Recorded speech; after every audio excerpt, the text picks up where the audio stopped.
MP அம்மா அந்த அம்மாவை கூப்பிடணும். அந்த அம்மா எம்பி இருக்கிறாங்களா, அவங்கள உட்கார வைங்க. நம்ம நிர்வாகிக்கிறோம்.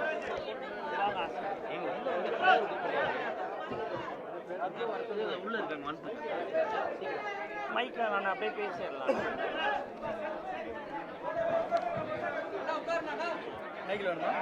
மைக் வேணாண்ணா, அப்படியே பேசிடுறேன். ஏன்னா மைக்கு தேவையா?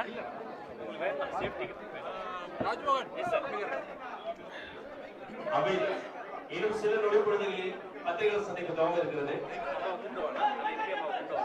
எம்பி அம்மாவை கூப்பிட்டு ஒரு நிமிஷம் இருங்க.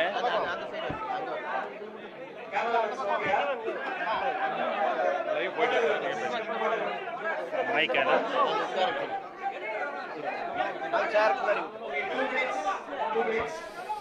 போட்டோ எடுத்துக்குவாங்க.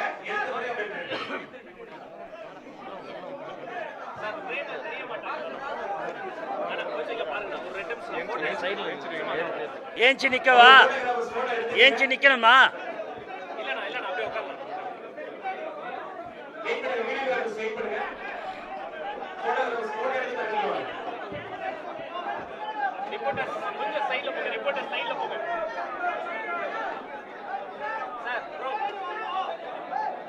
அம்மா வந்துட்டாங்களா? பின்னால் அவங்கள ஓகேவாண்ணா? உட்கார சொல்லிடுவேன். ஓகேவாண்ணா? ஒரு நிமிஷம் நான் செட்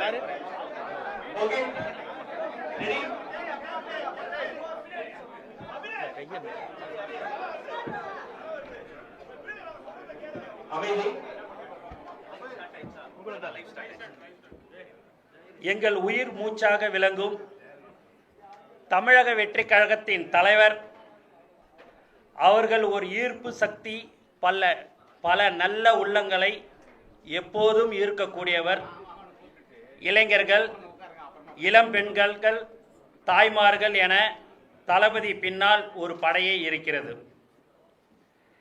இந்த கொள்கை குடும்பத்தில் ஒரு முக்கியமான மாமனிதர் சேர்ந்துள்ளார். அரசியலில் அரை நூற்றாண்டு காலம் அனுபவம் கொண்ட அண்ணன் செங்கோட்டையன் தான் அது. கட்சிக்கு விசுவாசம், தலைமைக்கு மரியாதை, தொண்டர்களுக்கு அரவணைப்பு, இதுதான் அவரது அரசியல் இலக்கணம். அண்ணன் திரு செங்கோட்டையன் அவர்களை தமிழக வெற்றி கழகத்திற்கு வருக வருக என இருகரம் கூப்பி வரவேற்கிறேன். நன்றி, வணக்கம்.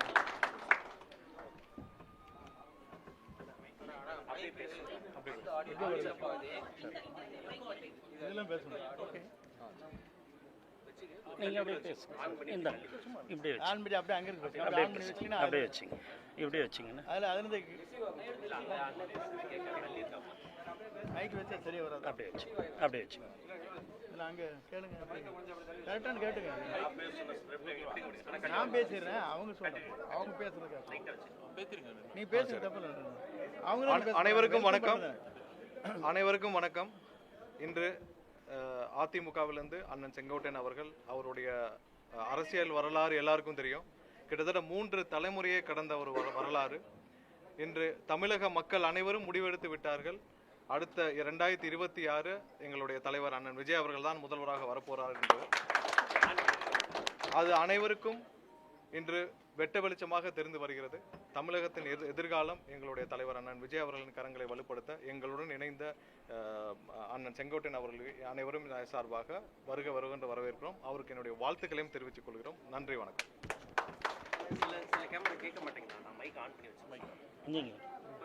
நீங்க பேசுறீங்க சார். கொஞ்சம் தள்ளி வச்சுங்க.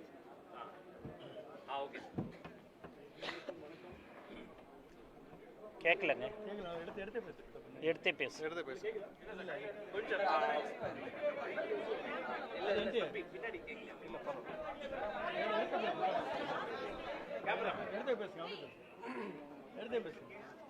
சார் மைக்ல பேசுங்க. அனைவருக்கும் வணக்கம். இன்றைய தினம் தமிழக வெற்றி கழகத்தின் அரசியல் வரலாற்றில் ஒரு மிக முக்கியமான நாள். பார்த்தீங்கன்னா கட்சி ஆரம்பித்து இவ்வளோ மக்கள் ஆதரவுடன் தமிழக வெற்றி கழகம் வளர்ந்து வரும் சூழ்நிலையில் மேலும் கழகத்திற்கு வலு சேர்க்கும் விதமாக அரை நூற்றாண்டு அரசியல் அனுபவம் பெற்ற 9 முறை எம்எல்ஏவாக மக்களால் தேர்ந்தெடுக்கப்பட்டு மக்கள் பணியாற்றிய ஒட்டுமொத்த தமிழ் மக்களின் அன்பையும் நம்பிக்கையும் பெற்ற தலைவர் அண்ணன் திரு செங்கோட்டையன் அவர்கள் இன்று தமிழக வெற்றி கழகத்தில் இணைந்திருக்கிறார். இது பெரும் மகிழ்ச்சியான தருணம், பெருமையான தருணம். தமிழக வெற்றி கழகத்திற்கு மட்டுமல்ல, ஒட்டுமொத்த தமிழக மக்களுக்குமே ஒரு புதிய பாதையை இன்றைய தினம் வகுத்திருக்கிறது என்று சொன்னால் அது மிகையாகாது.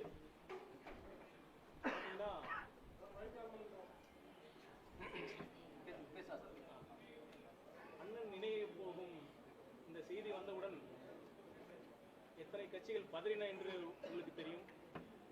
அவர்களுக்கு நன்றாக தெரிந்துவிட்டது இன்றைய மக்கள் ஆதரவு யார் பக்கம் இருக்கிறது என்று. அதன் ஒரே ஒரு சிறு வெளிப்பாடு தான் அண்ணன் அவர்கள் இன்று தமிழக வெற்றி கழகத்திற்கு இணைந்திருப்பது.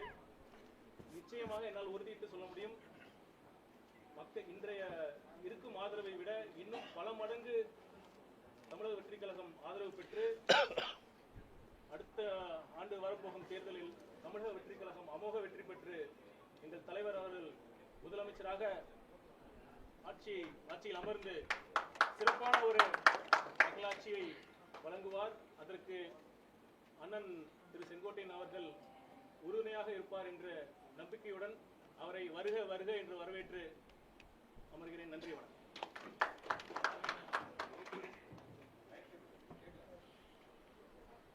எல்லோருக்கும் வணக்கம். வரலாறு திரும்புகிறது. மீண்டும் சொல்கிறோம், வரலாறு திரும்புகிறது. தன்னுடைய 22 வயதில் ஒரு முடிவு எடுத்தார். 1972 கட்சியில சேர்ந்து 1976 எம்எல்ஏ ஆகி அண்ணனுடைய வாழ்க்கையில 2 மிகப்பெரிய முடிவுகள் மிகப்பெரிய சரித்திரத்தை உருவாக்கியிருக்கு. அதுல ஒண்ணு 72 புரட்சி தலைவரோட இணைந்து 76 எம்எல்ஏ ஆகி 77 ஒரு மிகப்பெரிய வரலாற்றை புரட்சி தலைவர் உருவாக்கினார் ஒரு தீய சக்திக்கு எதிராக. அதுக்கப்புறம் 1989 மீண்டும் ஒரு குழப்பங்கள் தமிழ்நாட்டில் உருவாகிய பொழுது அப்பொழுதும் அண்ணன் எடுத்த முடிவுதான் ஒரு புதிய வரலாற்றை உருவாக்கியது. அன்றைக்கு புரட்சி தலைவி அம்மாவுடன் சேர்ந்தார். 3வது முறையாக வாழ்க்கையில் 2025 ஒரு புதிய வரலாற்றை உருவாக்க தமிழக வெற்றி கழகத்தில் இணைத்து ஒரு புதிய வரலாற்றை உருவாக்க 2026 தமிழக வெற்றி கழகத்தின் முதல்வர் நம்முடைய தலைவர் விஜய் அவர்களை முதல்வராக்க அடுத்த ஒரு வரலாற்றை வரலாற்றை உருவாக்க இன்றைய தினம் ஒரு முடிவு எடுக்கப்பட்டுள்ளது. அண்ணனை பத்தி எல்லாருக்கும் தெரியும், தமிழ்நாடு முழுவதும் இந்தியா முழுவதும் தெரியும். அதனாலதான் நேற்று வந்து பார்த்திருப்பீங்க, தேசிய கட்சிகளிலிருந்து ஆளுங்கட்சி வரைக்கும் அண்ணன் பின்னாடி ஃபுல்லா இருந்துட்டே இருந்தாங்க. ஆனா அவருடைய முடிவு எப்படி தீர்க்கமா 1977 89 இருந்ததோ அதே மாதிரி 2026 ஒரு முதலமைச்சரை உருவாக்க, தமிழகத்தின் ஊழல் இல்லாத நேர்மையான ஒரு புதிய நிர்வாகத்தை உருவாக்க இன்றைக்கு எங்களோட இணைந்திருக்கிறார்கள். பொதுவா தமிழக வெற்றி கழகம் இன்றைக்கு இருக்கக்கூடிய மக்களுடைய ஆதரவு உங்களுக்கு தெரிஞ்சது. மொத்தமே 6 மாவட்டம் போகும்போது ஒவ்வொரு மாவட்டத்திலும் 1 லட்சத்துக்கும் மேற்பட்ட மக்கள் வந்து எந்த அளவுக்கு ஆர்கானிக்கா வந்தாங்கன்னு தெரியும். அண்ணா கூட பேசிட்டு இருக்கும்போது சொன்னாரு, தமிழக வெற்றி கழகத்துக்கு கிட்டத்தட்ட 28% கிராஸ் ஆயிடுச்சு, இன்னும் ஒரு 10% ஒர்க் பண்ணா போதும். இளைஞர்கள் ஃபுல்லா இருக்கிறாங்க. இந்த 40 வயசுக்கு மேல இருக்கவங்க எல்லாம் 18 வயசுல இருந்து 75 வயசு வரைக்கும் 90 வயசு வரைக்கும் நம்ம இன்வெர்ட் ஒரு பயணத்தை உருவாக்குவோம் அண்ணன்ங்கிறது வந்து உள்ள பேசிட்டு இருந்தாரு. அந்த அளவுக்கு 55 வருஷமா உண்மையாகவும் நேர்மையாகவும் ஒரு கட்சியில் இருந்து வெற்றியும் தோல்வியும் இழப்புகளிலும் கூட இருந்து, வெற்றி மட்டும் இல்ல பல்வேறு இழப்புகளிலும் அண்ணன் வந்து அந்த தலைமைகளோட இருந்து மிகப்பெரிய ஒரு அனுபவம். தமிழக வெற்றி கழகத்துல இளைஞர்களுக்கு வந்து ஒரு மிகப்பெரிய வேகம் இருக்கு எங்களுக்கு. அது அனுபவத்தோட அண்ணன் வந்திருக்கிறாரு, எங்க பொதுச் செயலாளர் ஆனந்தன் இருக்கிறாரு. அந்த மாதிரி இந்த வேகத்தோட இந்த அனுபவம் இணையும் பொழுது 26 ஒரு பெரிய வரலாற்றை உருவாக்குவோம். அதுக்கான அண்ணனுடைய அனைத்து ஆலோசனைகளும் அவருடைய வேலைகளும் இணைந்து நாங்களாம் சேர்ந்து இணைந்து ஒரு விஷயத்தை உருவாக்கணுங்கிறத நாங்கள் பதிவு பண்றோம். அண்ணனை எல்லோரும் தமிழக வெற்றி கழகத்திற்கு 1.5 கோடி தொண்டர்களும் இன்றைக்கு மிக மிக ஒரு ஆர்வத்துடன் வரவேற்கிறோம். அண்ணன் அவர்களே வருக, ஒரு புதிய வரலாற்றை உருவாக்குவோம்.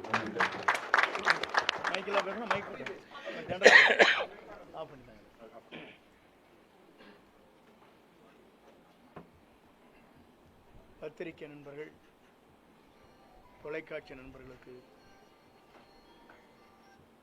என்னுடைய இதயபூர்வமான வாழ்த்துக்களை நான் முதலில் தெரிவித்துக் கொள்கிறேன். 2 நாட்களாக நீங்கள் படும் பாடுகள், எவ்வளவு கஷ்டத்தோடு உங்கள் பயணங்களை மேற்கொண்டிருக்கிறீர்கள் என்பதை நான் கண்கூடாக பார்த்தேன். எவ்வளவு இடர்பாடுகளுக்கு இடையில்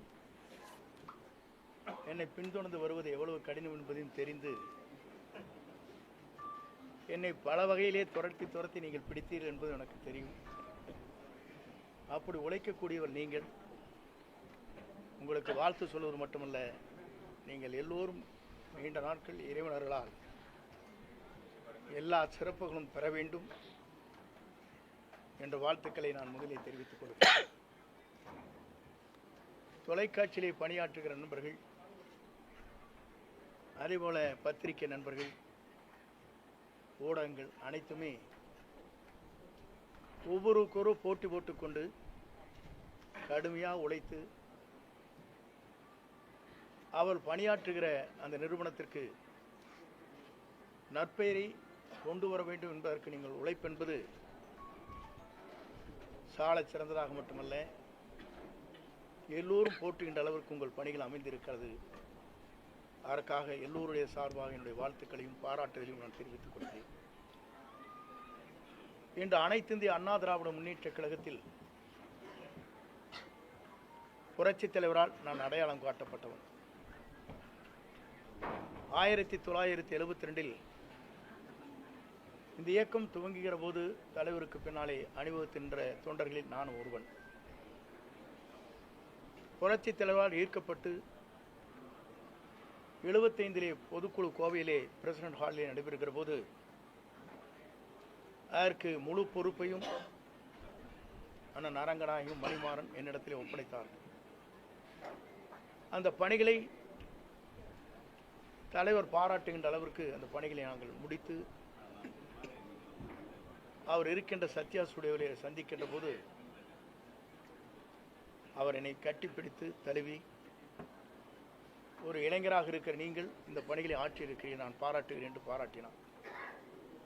அப்போதெல்லாம் எதிர்க்கட்சியை சார்ந்தவர் சொன்னார்கள், இந்த கட்சி 100 நாட்கள் கூட நடக்காது, 100 நாட்களிலே 100 நாள் படம் என்று சொல்வார்களே, அதை போல மறைந்துவிடும் என்று சொன்னார். ஆனால் பேரறிஞர் அண்ணா அவர்களால் பாராட்டப்பட்டவர் புரட்சித் தலைவர். அண்ணா அவர் சொல்கிற போது, இந்த இயக்கம் இன்றைக்கு வெற்றி பெற்றிருக்கிறது, என்னை நீங்கள் காண வந்திருக்கையில் நான் முதலமைச்சர் என்ற முறையில் என்று சொல்லி என்னை வெற்றி பெற்றவர் குண்டடி விட்டு கிடக்கிறார், அவரை பார்த்து விட்டு வாருங்கள் என்று அண்ணாவால் அடையாளம் காட்டப்பட்டுள்ள பாராட்டுதலை பெற்றவர் புரட்சித் தலைவர். அவர் தன்னுடைய காலத்திலிருந்து அவருடைய பணிகள் என்பது 3 முறை தமிழ்நாட்டில் முதலமைச்சராக அருகிலே அமர்ந்தார். 10,000 மைலுக்கு அப்பாலே சிகிச்சை பெறுகிற போது, தமிழ்நாட்டிலே கால் வைக்கிற போது அவர்தான் தமிழ்நாட்டின் நிரந்தர முதலமைச்சர் என்ற வரலாற்றை படைத்தார். அந்த தலைவர் மறைந்ததற்கு பிறகு இயக்கம் 2 கூறுகளாக போகிற போதுதான் 1987 புரட்சித் தலைவர் அம்மாவுடைய வழியிலே நான் பயணத்தை மேற்கொண்டேன். புரட்சித் தலைவர் அம்மா அவர்களும் அவருடைய சுற்றுப்பயணமாக இருந்தாலும் சரி, பல்வேறு ஆலோசனைகள் கேட்கின்ற போது பல்வேறு நண்பர்களோடு நானும் இணைந்து அந்த பணிகளை நான் மேற்கொண்டிருக்கிறேன். புரட்சித் தலைவரால் பாராட்டுதலை பெற்றிருக்கிறேன். எம்மையுமே தன்னுடைய தலையிலே விழுகிறதென்றாலும் கூட சறுக்காமல் வழுக்காமல் இந்த இயக்கத்திற்காகவும் எனக்காகவும் தன்னை அர்ப்பணித்தவர் என்று ஒரு பெரிய கேசட்டை உங்களுக்கு தெரியும். என்னுடைய திருமணத்திலே மட்டுமல்ல, திருச்சியில் நடைபெற்ற நிகழ்ச்சியில் கூட அந்த அளவுக்கு பாராட்டினார். ஆனால் இன்றைக்கு இருக்கிற நிலைகள் வேறு. இன்றைக்கு நான் அதை சொல்வதற்கு காரணம், புரட்சித் தலைவி அம்மா மறைவுக்கு பிறகு ஆட்சி நடத்தினோம். நடத்தியதற்கு பிறகு காலச்சூழல்களில் பல்வேறு கூறுகளாக 3 கூறுகளாக இயக்கம் பிரிந்தது. நாங்கள் அனைவரும் ஒன்றாக இணைய வேண்டும் என்ற நோக்கத்தோடு தான் நாங்கள் எல்லோரும் அந்த கருத்துக்களை வலியுறுத்தினோம். ஆனால் அந்த கருத்துக்கள் பரிமாறப்பட்டதை தவிர செயல்படுத்த இயலவில்லை. ஆகவேதான் இன்றைய சூழ்நிலையில் ஒரே ஒரு கருத்தை நான் சொல்ல விரும்புகிறேன். நான் என்று ஒருவன் நினைத்தால் ஆண்டவன் தான் என்று கண்டித்து விடுவார், பார்த்துக் கொள்வார். ஆண்டவன் தான் என்று பார்த்துக் கொள்வார். இதுதான் இன்றைய சூழ்நிலை. இறைவன் எல்லோருக்கும் மேலே இருக்கிறான். இறைவன் நம்மை கண்காணித்துக் கொண்டிருக்கிறான். ஆகவேதான் அந்த அடிப்படையில் என்னுடைய பயணங்களை மேற்கொள்கிற போது முதலிலே பொறுப்புகளை எடுத்தார்கள். எல்லோரும் ஒருங்கிணைக்கப்பட வேண்டும் என்று நான் தேவர் ஜெயந்திக்கு சென்று எல்லோருடையும் பேச வேண்டும் என்ற நோக்கத்தோடு தான் அந்த நிகழ்ச்சிக்கு நான் சென்றேன். சென்று திரும்பி 2 நாட்களுக்குள்ளேயே உறுப்பினர் பதவி கூட எடுத்து விட்டார். 50 ஆண்டு கால வரலாற்றில் இந்த இயக்கத்திற்காக ஏற்றத்தாழ்வுகளை சந்தித்த எனக்கு கிடைத்த பரிசுதான் உறுப்பினர் பதவி கூட எடுக்கப்பட்டிருக்கிற நிலை இருக்கிறது. என்னோடு மட்டுமல்ல, என்னை சார்ந்தவர்களும் அந்த பதவிகளை எடுத்தார்கள். அதோடு அவர் நின்று விடவில்லை. மகேஷ் என்பவர், அவருடைய தந்தை மாமன் ஒரு விபத்திலே இறந்து விட்டார். காங்கேயத்திற்கு அருகாமையில் அவருடைய இல்லத்திற்கு சென்ற துக்கத்தை விசாரித்தவுடன், நீ ஏன் அனுமதித்தார் அவரை என்று அடிப்படை உறுப்பினர் அவர் நீக்கப்பட்டார். துக்கத்துக்கு செல்வதே, வேதனைக்கு சென்று விசாரிப்பதே தவறு என்று அந்த இளைஞரை ஒரு பொறுப்பிலே இருக்கின்றவரை அடிப்படை உறுப்பிலிருந்து நீக்கப்பட்டது என்பது இதுவரையிலும் தமிழகத்தின் வரலாற்றில் நடைபெறாத ஒன்று என்பதை நான் இந்த நேரத்தில் சுட்டிக்காட்ட விரும்புகிறேன். அதற்கு பிறகு என்னுடைய முடிவை பொறுத்தவரையிலும் இன்றைக்கு தெளிவான முடிவுகளை மேற்கொண்டுதான் நேற்றைய தினம் சட்டமன்ற உறுப்பினருடைய பதவியை ராஜினாமா செய்துவிட்டு இன்றைக்கு கழகத்திலே, தமிழக வெற்றி கழகத்தில் நான் இணைந்திருக்கிறேன். ஏன் இங்கே இணைந்தார்கள் என்ற ஒரு கேள்வி கூட கேட்கக்கூடும். இதற்கு காரணங்கள் இருக்கிறது. இன்று திமுக வேறல்ல, அண்ணா திமுக வேறு என்பது அல்ல, உங்களுக்கு தெரியாத ஒன்றல்ல. இரண்டும் ஒன்றாக இணைந்துதான் பயணங்களை மேற்கொண்டு வருகிறார் என்பதை நாடறிந்து கொண்ட ஒன்றாக இருக்கிறது. இதை ஊடக நண்பர்களுக்கு நன்றாக தெரியும். ஏனென்று சொன்னால், நாட்டில் நடைபெறுகிற நிகழ்ச்சி தேர்தல் களத்தில் இருக்கின்ற போது ஆளுநரிடத்திலே கொடுக்கப்பட்ட மனு, அதற்கு பிறகு நாங்கள் என்ன நடவடிக்கை மேற்கொள்கிறோம் என்று சொன்னதோடு சரி, அதற்கு பிறகு அவங்களுடைய பயணங்கள் எப்படி இருக்கிறது, எப்படி நடைபெறுகிறது என்பதை பத்திரிகை நண்பர்களுக்கோ மக்களுக்கோ நான் சொல்ல தேவையில்லை. ஆனால் என்னுடைய பயணத்தை பொறுத்தவரையிலும் ஒரு தூய்மையான ஆட்சி தமிழகத்திலே மலர்வதற்கு வெற்றி கழகம், இன்றைக்கு தமிழக வெற்றி கழகம் இளவல் நம்முடைய வெற்றி பயணத்தை மேற்கொண்டிருக்கிற விஜய் அவர்கள் ஒரு மாபெரும் இயக்கத்தை உருவாக்கி மக்கள் மனதிலே இடம்பெற்றிருக்கிறார். இங்கே வந்த பத்திரிகை நண்பர்களே அவருடைய குழந்தைகளை கேட்டால் சொல்லும். பள்ளிக்கு செல்கிற குழந்தையாக இருந்தாலும், கல்லூரிக்கு செல்கிற குழந்தையாக இருந்தாலும் கூட, அப்பா அம்மா இந்த முறை அவருக்கு ஓட்டலையும் என்று கேட்கின்ற நிலை தமிழ்நாட்டிலே பல்வேறு இடங்களிலே பல்வேறு செய்திகள் வந்து கொண்டிருக்கிற நிலை என்னிடத்திலே சொல்லியிருக்கிறார். என்ன காரணம்? ஒரு மாற்றம் தமிழகத்திலே வேண்டும். தமிழகத்திலே ஒரு புதிய மாற்றத்தை உருவாக்கப்பட வேண்டும். தமிழகத்திலே இவர்கள் மட்டும்தான் ஆள வேண்டுமா? ஏன் ஒருவர் மற்றவர் நல்ல புனித ஆட்சியை நடத்துவதற்கு, ஒரு தூய்மையான ஆட்சியை நடத்துவதற்கு ஒருவர் தேவை என்ற எண்ணம் மக்கள் மனதிலே நிறைந்திருக்கிறது என்பதுதான் இந்த தமிழகம் வெற்றி கழகம் இன்றைக்கு பயணத்தை மேற்கொள்கிற போது அது வெற்றி பயணமாக நடைபெற்று கொண்டிருக்கிறது. குறிப்பாக இதை நான் சொல்வதற்கு காரணம், எல்லா நாடுகளிலும் எல்லா மாநிலங்களிலும் பல்வேறு மாற்றங்கள் உருவாகி கொண்டிருக்கிறது. டெல்லியை எடுத்துக்கொண்டாலும் கூட 2 கட்சிகள் தான் பெரிய கட்சி என்கிற போது அன்றைக்கு மாற்றங்கள் உருவாக்கப்பட்டது. ஆம் ஆத்மா வந்தது, ஆம் ஆத்மா சொன்னது. அதே நேரத்தில் பஞ்சாபிலே கூட காங்கிரஸ் 2 கட்சிகள் போட்டி போட்டுக் கொண்டிருக்கிற போது இடையிலே மற்றொரு கட்சி அங்கே வருகின்ற வாய்ப்பு அங்கே உருவாக்கப்பட்டது. இதையெல்லாம் நான் எதற்காக சொல்லுவேன் சொன்னால், மக்கள் மாற்றத்தை விரும்புகிறார்கள். ஒரு தூய்மையான ஆட்சி தமிழகத்திலே கொண்டு வர வேண்டும், ஒரு மாற்றங்கள் தேவை என்ற நோக்கத்தோடு தான் இந்த பயணங்களை அவர் மேற்கொண்டிருக்கிறார்கள். இந்த பயணம் என்பது உங்கள் தொலைக்காட்சி நண்பர்கள் மட்டுமல்ல, மக்கள் இன்றைக்கு முழு மனதோடு வரவேற்றிருக்கிறார்கள். வரவேற்பு மட்டுமல்ல, வெற்றியை சூடுவதற்கு காத்து கொண்டிருக்கிறாள், நேரத்தை பார்த்து கொண்டுதான். ஆகவே 2026 என்பது மக்களால் வரவேற்கப்படுகிற, மக்களால் ஏற்றுக்கொள்ளப்படுகிற, மக்களால் உருவாக்கப்படுகிற ஒரு புனித ஆட்சி தமிழகத்திலே உருவாகுவதற்கு நம்முடைய வெற்றி கழகத்துடைய தலைவர் அன்பிற்கினிய இளவல் விஜய் அவர்கள் வெற்றி பெறுவார்கள். 2026 மக்களால் மாபெரும் புரட்சி உருவாகி வெற்றி என்ற இலக்கை அவர் எட்டுவார் என்பதை மட்டும் நான் இந்த நேரத்திலே உங்களுக்கு பணிவன்போடு தெரிவித்து, வருகின்றிருக்கிற தொலைக்காட்சி நண்பர்கள், ஊடக நண்பர்களுக்கு என் வாழ்த்துக்களையும் நன்றியும் பாராட்டுதலையும் தெரிவித்துக் கொள்கிறேன். நன்றி, வணக்கம்.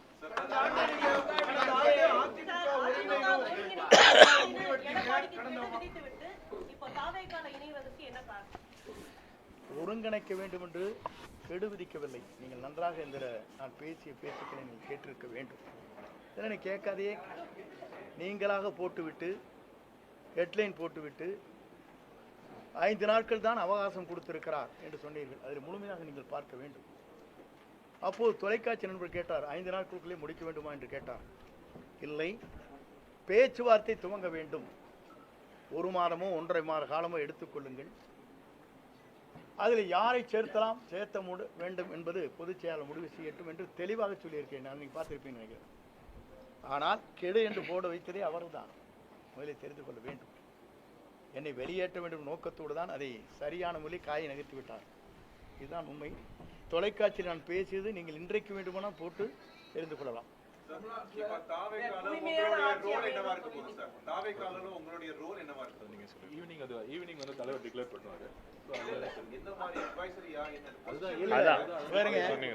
சாயங்காலம் அது மாலை அது வந்து அறிவிக்கப்படும். அதுதாங்க. மற்ற கொஸ்டின்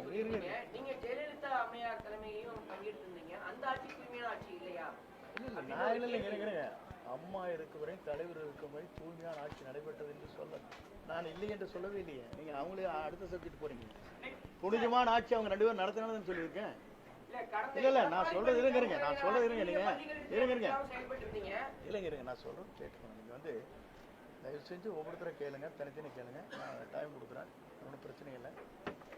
அம்மா தலைவருடைய ஆட்சி இதுதான் நாங்கள் வந்தோம். அவங்க ஆட்சிக்கு பிறகு தான் நாங்கள் ஆட்சியிலே வந்தோங்கிறது உங்களுக்கு தெரியாதுல்ல. அவர் அப்படி ஆட்சி நடத்தினால 5 முறை அவங்க ஜெயிச்சாங்க, தலைவர் 3 முறை ஜெயிச்சாங்க. அது புனித ஆட்சியிலேயே நீங்கள் என்னகிட்ட கேள்வி கேட்டு மடக்கூடாது. நான் புனித ஆட்சி இல்லைன்னு சொன்னேன்னா, நீங்களாக ஒரு கேள்வி கேட்டு அதை பதிலாக பெற்று அதற்கு பிறகு பத்திரிகை திரித்து போட்டி அது என்னையெல்லாம் டேமேஜ் பண்ண நினைக்கிறேன்.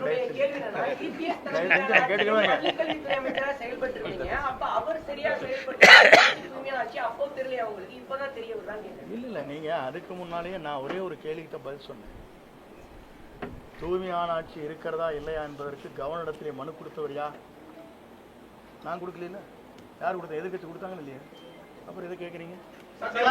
நீதிமன்றம் சொல்லியிருக்கு அம்மையார் ஜெயலலிதா அவர்கள் ஏவன் குற்றவாளி அப்படின்னு. அப்படி இருக்கும்போது அவரை எப்படி தமிழக வெற்றி கழகத்துல இணைச்சுக்கிட்டீங்க? ஊழல் ஆட்சி அமையும் சொன்னீங்க. அது சார் உங்களுக்கு இல்ல ஒரே ஒரு காட்சி இருங்க. நீங்க சொல்லிட்டீங்களா? நீங்க குறுக்கேள்வி கேட்கறா எனக்கு நல்லா தெரியும். நான் சொல்லிடுறேன் உங்களுக்கு பதில். தயவு செஞ்சு உங்களுக்கு சொல்லிடுறேன். எப்படின்னா, அம்மா மீது குற்றப்பட்டிருக்கிற குற்றச்சாட்டு வேறு, அவர் தூய்மையானவர் என்பது வழக்கு மன்றத்திலே நீங்கள் சொல்வது வேறு, அவர் நடந்து கொண்ட முறைகள் வேறு. ஒரு வழக்கை ஜோடிக்கிற போது எப்படி வேண்டுமானாலும் ஜோடிக்கலாம். உங்கள் வேலை ஜோடிக்கணும்னு நினச்சேன்னா ஒரு அரசாங்கம் நினச்சா என்ன வேணால் பண்ணிடலாம். பண்ண முடியாதா? இல்லை அரசியலையும் இருங்க நான் சொல்லிடுறேங்க. நான் சொல்கிறது கேட்டு முடியலண்ணா. ஒரு ஒரு செட்டை இது பண்ணுறது யார் பேரில் வேணாலும் ஒரு எஸ்டிமேட் போடுறீங்க. யார் போடுறான்? இந்த பில்டிங்கோடைய வேல்யூ என்னென்னு போட்டால் அவங்களுக்கு வந்து வேல்யூ குறைவாக போட்டிருப்பாங்க. அவங்களுக்கு வேண்டிய நண்பர்கள் இருப்பாங்க, அவங்க வந்து வேல்யூஷன் போடுவாங்க. பிடபிள்யூ ஒரு வேல்யூஷன் என்ன போடுவாங்க உங்களுக்கு தெரியாதா? உங்கள் நண்பர் வந்து உங்களுக்கு வந்து 100 செங்கல் அனுப்பிச்சா ஒரு நண்பர் ஒரு 100 மூட்டை சிமெண்ட் அனுப்பிச்சா உங்களுக்கு அதெல்லாம் எஸ்டிமேட்டில் வருமா? ஒரு வேல்யூஷன் போடுறது பிடபிள்யூங்க. ஆனால் கன்ஸ்ட்ரக்ஷன் செய்கிறது வந்து அவங்க வந்து குறைந்த விலையில் செய்ய முடியும். இப்போ நீங்கள் நிறைய தெரியும், பிடபிள்யூங்கிறது வந்து தனிப்பட்ட முறையில் பூஸ்ட் பண்ணி ஒரு கவர்மெண்ட்டுக்கு இவ்வளோ வந்து இவ்வளோ ரூபா எஸ்டிமேட் போடலான்னு சொல்லுவாங்க. பார்த்துருக்கீங்களா இல்லையா? வருஷம் 10% இன்க்ரீஸ் பண்ணுவாங்க. கேள்விப்பட்டிருக்கீங்களா இல்லையா?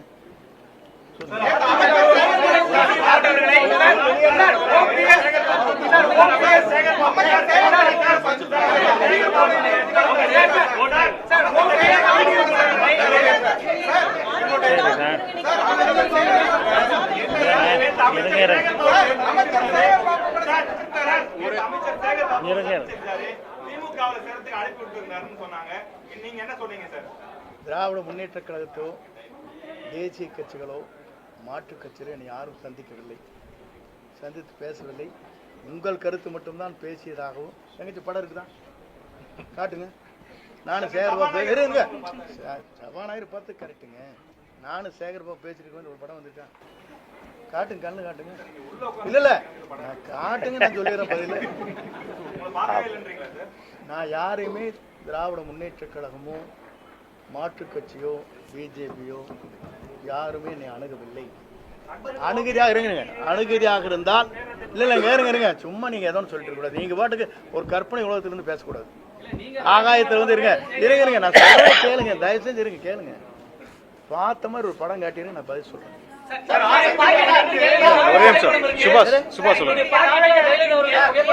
ஒவ்வொருத்தரா கேளுங்க, ஒரே ஒரு தான் கேளுங்க. சுபாஷ் கேளுங்க. நீங்க என்ன சொல்றீங்கன்னா, இது ஜனநாயக கட்சி, யாரை வேண்டுமானாலும் தங்களுடைய விருப்பப்பட்டவரை படத்தை வைத்துக் கொள்வதில் ஆட்சேபனையே கிடையாது.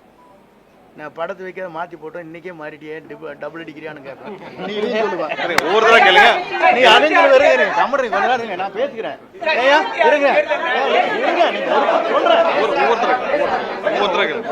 இருங்க நீங்க என்ன சொல்லுவீங்க? இன்னைக்கு அந்த படத்தை மாற்றிருந்தா இவரெல்லாம் என்ன பெரிய தியாகி, இவர் என்ன வந்து கொள்கை பிடிப்பவர், ஒரு நிமிஷத்துக்கு ஒரு கட்சி மாறிட்டு படத்தையும் கூட மாற்றிட்டு போட்டாரும்பீங்க. இந்த வேஷ்டி கட்டினதே மாற்றின காரணமே கேஸ் போட்டாங்க பேரில், வேஷ்டி கட்டக்கூடாதுங்கிறக்காக மாற்றினேன். புரியுதுங்களா? படத்தை வச்சு கூட அவங்க சொல்லவே இல்லை. யார் படத்தை வேண்டுமானாலும் வைத்துக் கொள்ளலாம். இன்றைக்கு புரட்சி தலைவர் படமும் அண்ணா படமும் அவருடைய வண்டியிலே எப்படி அலங்கரித்து வரப்படுகிறது, இந்த வண்டியில் எப்படி வருது நீங்க பாத்துங்க.